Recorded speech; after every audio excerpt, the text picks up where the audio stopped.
How's it going, CPAC? Or I heard someone earlier phrase it a little bit better. TPAC. That's what it feels like, guys. Well, first and foremost, it's awesome to be here. It's great to see this kind of enthusiasm, and it's great to actually be in a full room. Honestly, guys, what I see in Florida right now is exemplary of the Republican Party, right? This is a state, like the party is, that has open schools, open businesses, and open churches. What we've seen in some of the more left-leaning states is exactly the opposite. The only thing that they have open is open borders. And it doesn't work, guys. In the first 30 days of Joe Biden's presidency, all of the things that I said would come true in the book Liberal Privilege that I wrote last summer are happening. We listened to months of media telling us that Joe Biden, he's a moderate, don't worry. He's not going to end energy. He's not going to end pipelines, which is partially correct. He's not going to end Russian pipelines. He's only going to end American pipelines. The Russian ones are just fine. They're going to cave to China. No, that was never going to happen. Of course it happened. You think that billion-dollar investment in Hunter came for free? No, the Chinese have a great return on investment. But guys, more importantly, who would have thought that within 33 days we'd be bombing the Middle East again? I would have. Oh no, guys, come on, the military-industrial complex, I'm surprised it took them 33 days. I guess they waited till the first month, so they couldn't say that was part of the first 30, but it was only shortly thereafter where we started bombing the Middle East. Speaking of bombing the Middle East, have you seen Liz Cheney's poll numbers?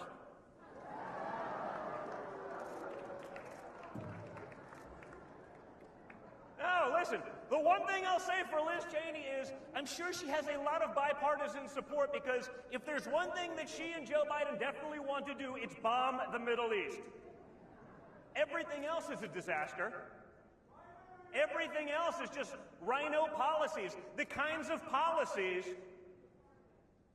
that put the Republican Party in a position where they needed a Donald Trump. No, seriously. Liz Cheney and her politics are only slightly less popular than her father is at a quail hunt. What? Fact checkers, please have at it.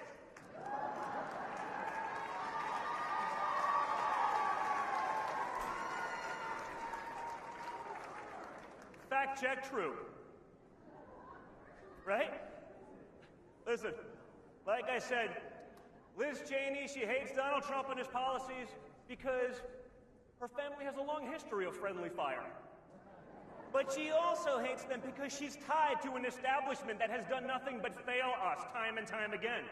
You've heard the rhetoric from some of them over the last couple of weeks, and now you've seen that change very quickly.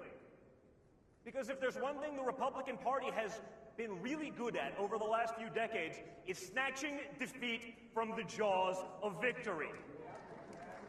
They've caved to every special interest. They've caved to corporate America. They've caved and bowed to the radical left that hates their guts, hates their values, and hates their freedoms.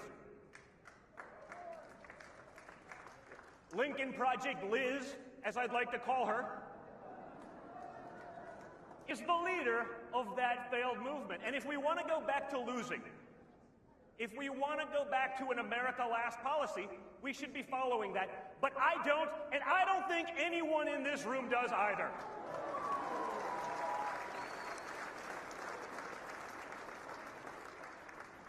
So, you know what, guys? The first 30 days has been a disaster. The lies the media told you wouldn't happen are all happening. But hey, at least they have a diverse cabinet. Right?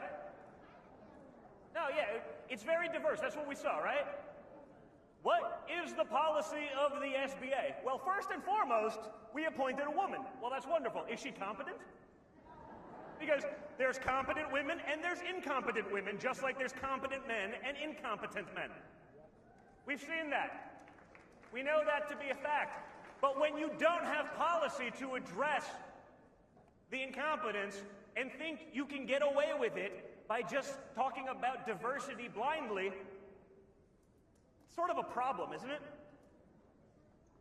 This month alone, they've banned the Muppets. Right? I mean, if there's things that you thought were sort of above cancellation, you would be wrong. There is nothing the radical left won't cancel. Hasbro now wants a gender-neutral Mr. Potato Head. These are the issues of our times, folks. I mean, if Hasbro really wanted a gender-neutral Mr. Potato Head so badly, they should just slap a picture of CNN's Brian Sletler on the cover of their next potato.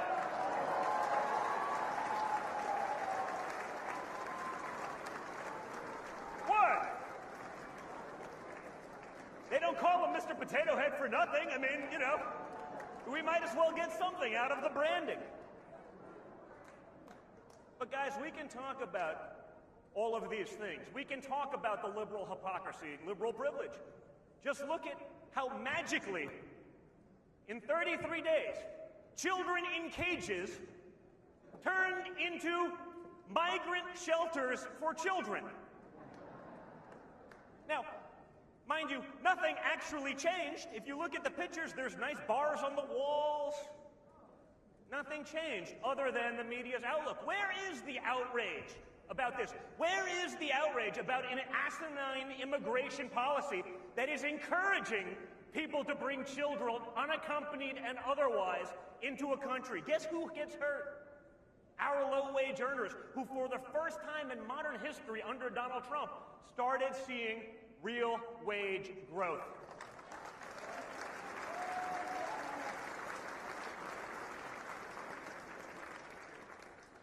We see it time and time again.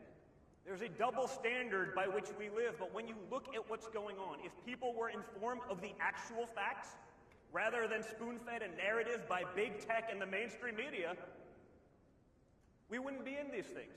There was a poll that came out just this week that said 1 in 6 people would not have voted for Biden had they known about the Hunter Biden scandal. Yeah, where is Hunter? Guys, I'm sure he's making billions in China right now. Don't worry. Don't worry.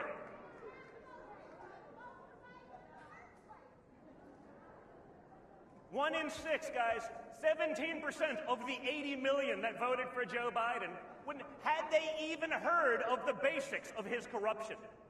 We were all talking about it, guys. It wasn't anything new, but that also shouldn't surprise us. We've been talking about Andrew Cuomo sentencing Nana to death for 10 months. But no one was going to talk about it until they got their wishes. No one was going to address Democrat incompetence. We believe all women until they accuse a Democrat. Then, not so much. But guys, that's why we have to stay engaged. That's why we have to stay in the fight. That's why we can't allow them to steamroll us like they have done for decades. When you look at what's going on just this week in Congress, you have Democrats petitioning major corporations, Comcast, Amazon, to ban conservative news outlets. Not radical parties. Fox News, Newsmax, OAN, just ban them. You don't see Republicans saying, let's talk about CNN as a place of disinformation. I mean, as a recipient of their ire for a couple of years, I can assure you that they were lying about Russia collusion. We all know that now, but no one actually brings it up because they can get away with it. They are able to do that. Big tech will silence you if you come out against it. They will crush you. They will call you racist and everything else. Just like, imagine, we'll bring back Cuomo, right? Imagine Ron DeSantis did what Cuomo has done over the last couple of years. He wouldn't be getting an Emmy. He'd be in jail. Right? Credible accusations of harassment swept under the rug. Verbal harassment swept under the rug. Hiding evidence from the DOJ swept under the rug. No problem. Give him an Emmy. Remember Fredo when he was talking about it? Oh, for Mons? Oh, where's Fredo? He's so quiet these days. Why isn't Fredo talking about these things right now? Again, liberal brothers, no, we can't address that. Really? You can't address that, but you had no problem joking around with massive Q-tips, making clowns of yourselves for months prior. That's what we're up against, folks. But together, we can win these fights. We have to be vocal. We can't be put in the corner. We must be out and engaged.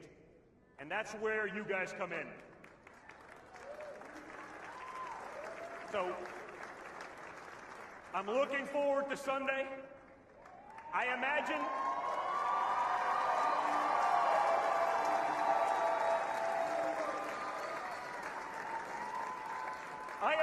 it will not be what we call a low-energy speech.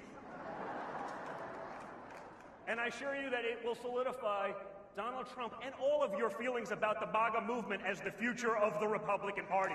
So thank you, CPAC. Thank you for being here. Thank you for the love. You guys are the best.